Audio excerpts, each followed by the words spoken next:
Assalamualaikum. Okay gang, so ni aku nak review dekat apa Blockkeys Defender version 04 Tyrant Fury.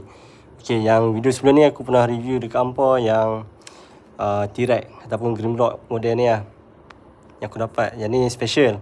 So yang ni aku beritahu dekat apa, aku dapat satu lagi yang special, super secret lah yang ni.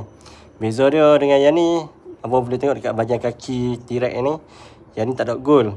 Tapi untuk yang super secret ni, kaki dia gold. Lepas tu dia ada ni lah, dia macam makan dekat hotel. Buat ni, dia ada apron, dia ada tray cawan. Okay, tapi apa jangan scam lah ni. Yang ni aku dah scan lah, masuk dekat aku punya collection. Okay, so siapa nak beli yang ni, dia blind box macam ni. So atas rezeki hampa lah. Okay, yang aku dah dapat Grimlock super secret. Lepas tu Grimlock secret, yang ni belum dapat lagi lah, yang biasa punya. Lepas tu aku dapat Rodimus Prime secret. Yang super secret tak dapat lagi. Nanti aku try cari yang ni. Tapi yang ni aku dapat dah.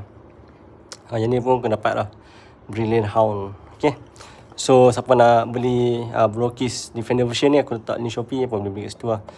Dia tak rezeki lah, tapi memang lawa lah. Aku beli Blockkeys ni sebab first kali aku nak dapatkan Grimlock ni. Tapi rezeki aku dapat yang ni lah.